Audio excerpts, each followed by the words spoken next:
Most of you know Hollywood actor Bambadjan Bamba for his recurring character on NBC's The Good Place and roles in Grey's Anatomy, Suicide Squad, and now The Black Panther.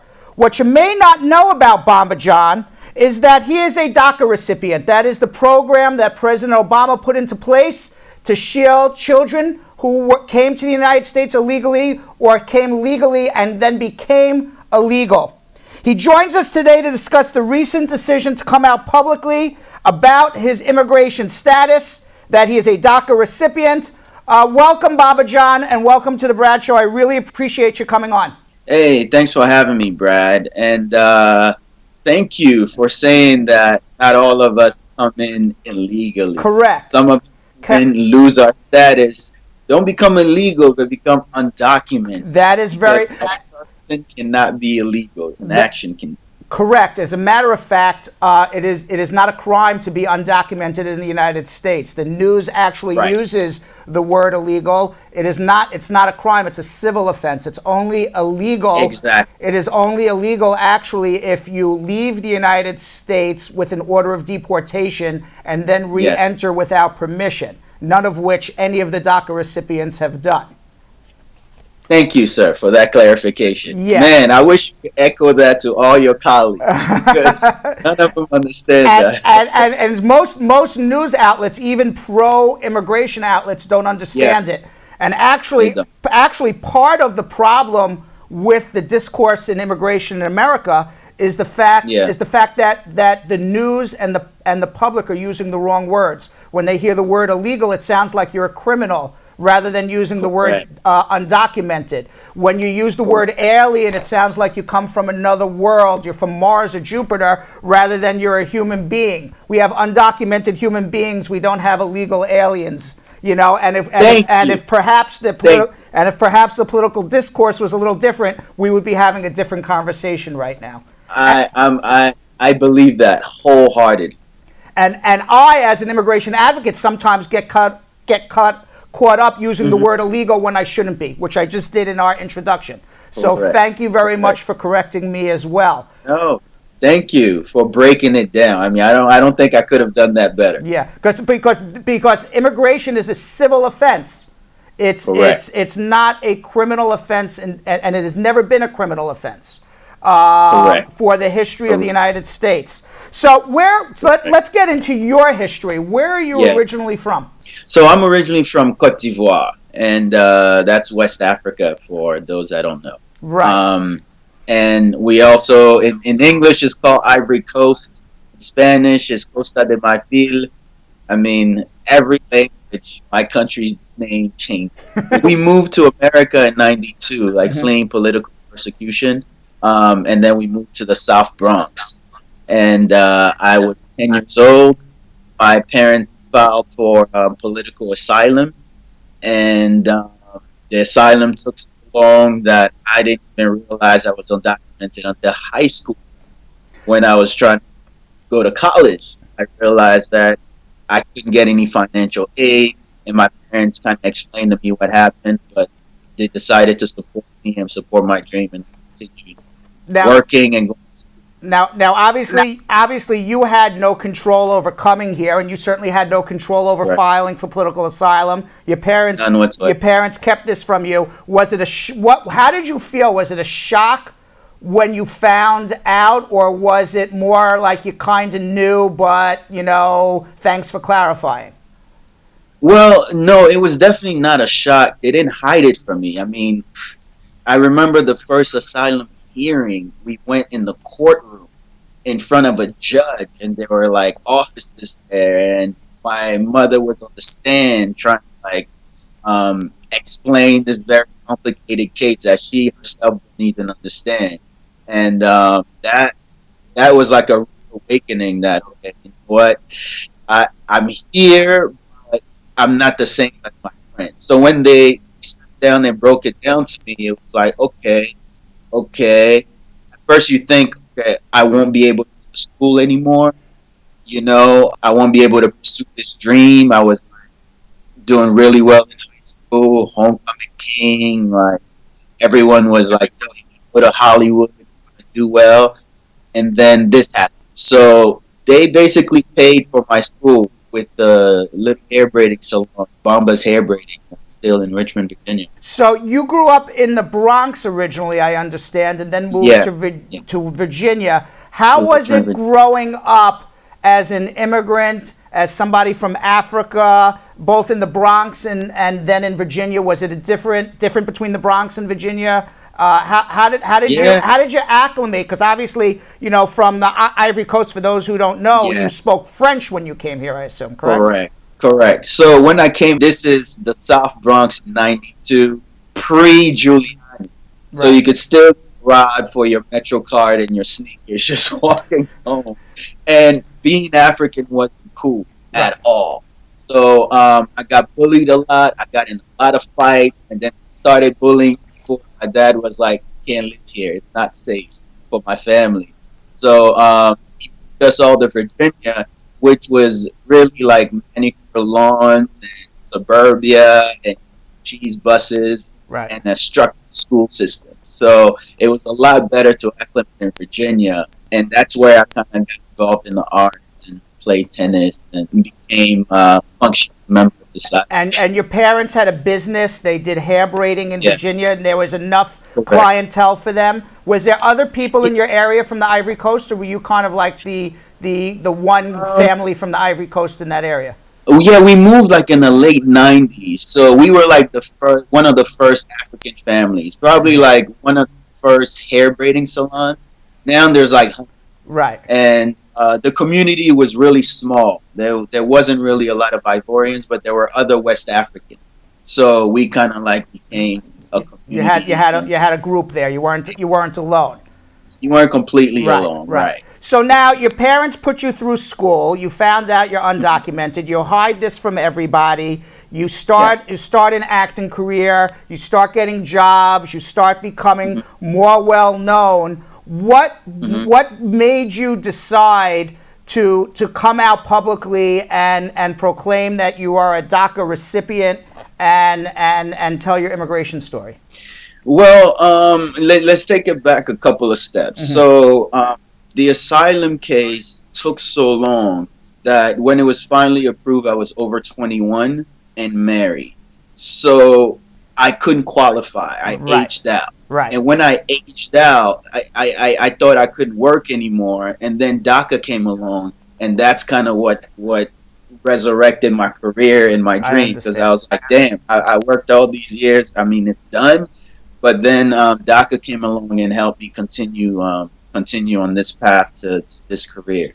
So yeah, So that worked out for you. Other than that, maybe perfectly. you wouldn't be in the films I and the TV I shows you would definitely be would in. not be in Black Panther. I Right. mean, they're very strict about working with papers in Hollywood. So so now so Um, now so now DACA came out. It allowed you to yeah, pursue your dreams, and it's really they call it the Dream Act. And here's a perfect example of somebody who was able to yeah, pursue their dreams. I mean, it's right. quite ironic, but true. So what did make you decide to come out? So your family won their asylum. They Oh, got their good. green cards. You fell off the case. What decided you Right. got the DACA? But what decided to make you come out publicly and talk about this? Yeah, well, for me, I mean, when we got DACA passed, I was kind of like in the background. There were a lot of young, undocumented people who were in the White House pushing Obama to pass this legislation, saying we're undocumented and we're unafraid. And I was sitting here afraid, and I Right. benefited from DACA, and here I am working, and I just felt like a fraud. I felt it was disingenuous for me to like keep hiding, especially when Trump came into office, and then they set this date to To cancel and cancel it. terminate DACA. Right. So when that happened, that was like the big wake up call for me. Like, look, I need to join this fight. I need to use the platform that I was giving to try to make some kind of a difference. And I have a wife and a daughter. So if DACA is canceled, I could be separated from, I could be deported. So I needed to go out fighting. Like I couldn't be scared. So how do you think? So besides you, have you heard other stories about how it would affect other actors? Have you met other actors who are also part of DACA, or other people that you've met throughout Hollywood or LA or through your travels? Yeah, I mean, I run this organization called the African Artists Association. I'm a board member. It's the 3As.org. So a lot of African artists, and obviously immigration is an issue that affects Africans a lot. Immigration is a black issue, but a lot of times we don't share our story. So I met some actors who told me confidence, like, man, I'm DACA too, man. Thank you for what you're doing. And then I'm like, yo, you know, you can share your story. It's gonna put a human face to this issue, and they're like, let me just chill. Because in Hollywood, I guess it's, or in the entertainment industry, people still don't understand it. I still get calls from casting directors like, "Are you legal? Can we hire you?" Right. And I'm always telling them, "Look, I'm a DACA recipient. I have papers. I can work. I'm legal, but technically the term is undocumented." So Right. when they You have work. sign, I think the term is you have work authorization. there you go. You are you have work authorization. You are authorized to work. That's how I would. That's how I would describe it. And it's very interesting that you have this organization, because you see certainly at least in the news and everything else that DACA is always about Latinos and Hispanics. Right. You rarely see DACA recipients, whether it's West Indians or Africans. You rarely see them putting a face as also being DACA recipients. And what I find, and tell me if you agree with this or not, what I find is a lot of people say, get rid of the immigrants, get rid of them, except these three guys I know, because they know them as a human being, because you talked about putting a face on it. As soon as you get to know somebody as a human being, they say, no, get rid of everybody, but these three guys are good. These are good guys. These three guys just stay. Yeah. I mean, it's just... I feel like Latinos have gotten so much further in this fight than we have, because they're out there and they're, getting themselves arrested, civil disobedience. I mean, they're really bold and unafraid. But for us, Africans and Caribbeans, it's just taboo around it. And we're scared, literally. No one wants to share it, put out their dirty laundry. So, in mind sharing my story is to encourage other African Caribbean people that, you know what, it's okay. If we don't share our stories, when decisions are made, our issues put on the table. Like, for example, in California, you can get a license if you're undocumented. But when you go to the DMV, it just tells you, hey, if you're from Guatemala or El Salvador or Mexico, if you have a consulate ID, we can use that as an ID to give you a driver's license. But if you're from Africa or Caribbean, you got to go to your consulate on the East Coast to get an ID. Right. And that happened because we weren't at the table when they made those decisions. And how am I going to travel to the East Coast and get a passport that's that's current? You can't travel without an ID to get on an airplane. You can't travel without an ID, so you're stuck. You're stuck unless you're going to get in a car and drive across country and hope that some sheriff with a big hat doesn't arrest you on the way. Yep. Right in Texas. It happens a lot. It does. It does. I hear it every day in my practice. Yeah. So let's get to that a second, because you mentioned, being a black man. How is it, because being a black man growing up, and then add on top of it, because obviously I don't have that experience. I hear about the experiences, but I never lived it. How is it being a black man and also being undocumented? How has both of those affected you growing up? How did that experience differ than you think maybe some other undocumented people, or maybe even just some other blacks who are born in America are? The experience of being a black man in Africa is definitely, you get a lot more attention from police officers than you really want. And statistically, it's shown that black immigrants get deported on a much higher rate based on their population. So it means that you're walking on this extra layer of eggshells. You're trying to be perfect. You don't want to have a broken tail light, because that can lead to deportation proceedings. It's just like you're walking this fine line. You got to be careful that even like a moving violation can trigger deportation proceedings. So every little thing, that I ever interacted, my mom was just like, hey, here you go, just don't fight. Don't go to court. Pay for it. Whatever you need. Don't want to just have any kind of interaction with police officer. You're 100% right. So now I can't let this interview end without talking about Black Panther for at least a second. It's acclaimed worldwide. It's over $1 billion. Besides being like this incredible superhero movie, it addresses a lot about, themes about race and identity, even immigration, isolationism. What does being part of the film mean to you, both as an immigrant and how has it obviously helped your career? Obviously, it's an amazing film, and it's in the history. It broke records and it's still breaking records. So as an artist, you always want to be a part of projects that are just like so impactful to the society. And the icing on the cake is it's an African superhero. Right. And I'm African, and it's showing Africa in such a light of prosperity, of wealth, of dignity, and even honoring the tradition. So to me, it helps me believe and dream more, the kids or whoever's going to watch it, to see what's possible in Africa. Like if we didn't go through colonialism, or if we didn't, or if we did better after colonialism to unite economically or whatever, what is in the movie could be possible in Africa. We have vibranium, and not vibranium, but we have all the natural resources. In one continent. Right. So I think it just helps us believe that it's possible, and hopefully inspires us to do what we need to do to make that happen. So now you have this platform. You're on this wonderful movie, and your career is on an upward trajectory. Trust me, it is. What do you hope, our audience, what do you hope people get to take away from hearing your story, hearing about your background? What do you hope to get out of all of this? Because you're making a lot of appearances and talking about this. What do you hope that everybody gets out of all this? I hope people will at least have to say, hey, there's a face that I could put on the issue. They can say, okay, you know what? At least I know an undocumented person. It can shatter some stereotypes that people have. And ultimately, I'm hoping that it's going to encourage people to become allies with immigrant rights organizations so that they can help us. We can't vote. So we need Americans who actually can vote to go out in the ballot box and help make a difference, or put enough pressure on Congress so that they can pass some real legislation.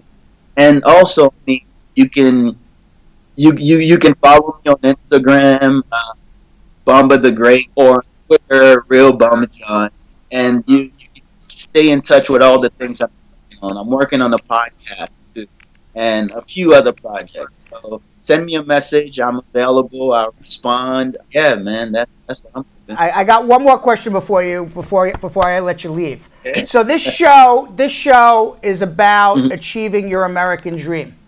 Okay, we want to help everybody achieve their American dream. So I have a question for you, and we ask everybody who comes on: have you achieved your American dream?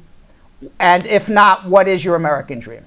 Have I achieved my American dream? I'm on my way to achieving my American dream, because right now there's still a lot of uncertainty. Like, I'm not at peace with my family about my future and what's going to happen. It's not just me.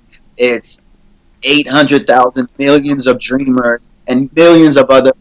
It's more than the 10 million that they say, and it's more than the 800,000 who have the DACA.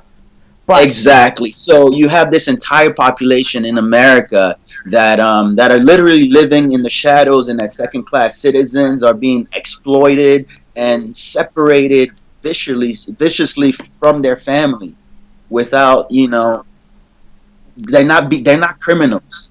So I think the American dream is for all of us to come together and make this country better, right? Create this more perfect union. I feel like if all of us can live in this country and have the equal justice under the law and be represented as real citizens, I think that would be my American. Bambadjan, I couldn't have said it any better. You took the words out of my mouth. Thank you very much. Congratulations on the Black Panther. Your career, trust me, is going up.